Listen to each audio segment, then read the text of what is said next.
Hello movie lovers, ఈరోజు చెప్పబోయే విలా రమేణ మరియు కథ.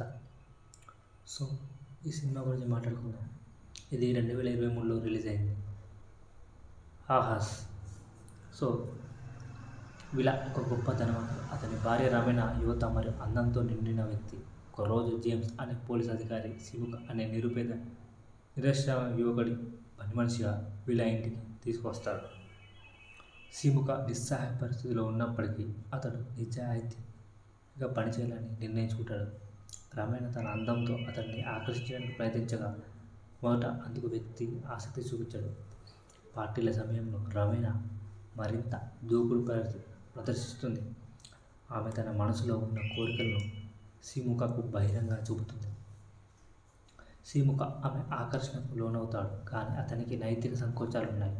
అదే సమయంలో విలా అతని భార్య రమేణ ప్రవర్తనపై అనుమానాలు పెంచుకుంటూ తన అధికారాన్ని ప్రదర్శించడం ప్రారంభిస్తాడు. రమేణ పట్ల అతనికి హింసాత్మక ప్రవర్తన ఆమెకు మరింత దగ్గర చేస్తుంది. సొంత ప్రయోజనాల కోసం రమేణ మరియు జేమ్స్ కలిసి ఒక పథకం రచిస్తారు. ఈ పథకం ప్రకారం విలను చంపి అతని ఆసక్తిని స్వాధీనం చేసుకోవాలనుకుంటారు. ఒకరోజు రమేణ విలను చంపుతుంది. ఇది శిముక కోసం తీవ్ర ఆవేదనను కలిగిస్తుంది. జేమ్స్ మరియు రమేణ ఈ పథకం విజయవంతమైందని భావిస్తూ శిముకకు కూడా మోసం చేయడానికి ప్రయత్నిస్తారు. అయితే చివరికి శిముక వారి బలి పశువుగా మారిపోవడం మానుకోకుండా ప్రతిఘటన చేస్తాడు. తనకు జరిగిన మోసాన్ని అర్థం చేసుకొని శిముక విలను చంపడంలో తన పాత్ర లేదని నిరూపించుకుంటాడు. జేమ్స్ శిముక విలను చంపడంలో తన పాత్ర లేదు అని నిరూపించుకుంటాడు. జేమ్స్ కూడా రమోనా హత్య చేస్తుంది. తద్వారా ఆమె తన దురాశను పూర్తి చేస్తుంది.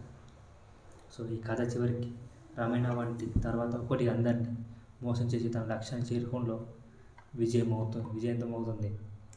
సో పాత్ర విలన్ సింహ జేమ్స్ మరియు సోఫియా మధ్య ఉన్న నమ్ముదల బంధాలు వారిని కలిపే లేదా విడగొట్టే సంఘటనలు మరింత స్పష్టంగా మనకు తెలుస్తుంది. ఈ కథలో కీలకం రమేణ తన కుట్ర ఎలా పన్నింది, విలన్ తన భార్య ప్రవర్తన పట్ల అనుమానం ఎలా పెంచుకున్నాడు, ఈ సంఘటనల వెనుక ఉన్న సన్నివేశాలు ఏంటిది అని తెరలో చూడాలి.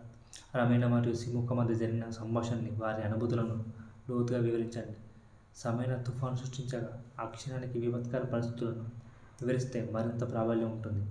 క్లైమాక్స్ విలన్ నమూనా మరియు శిముక మధ్య చివరి సంఘటన ఇలా ముగిసింది. ఇది నెక్స్ట్ లెవెల్లో ఉంటుంది. సో కొత్తగా వచ్చిన వారు సబ్స్క్రైబ్ చేయండి. ఇది 2023లో రిలీజ్ అయింది. హాస్ తప్పకుండా మీకు నచ్చుతుంది.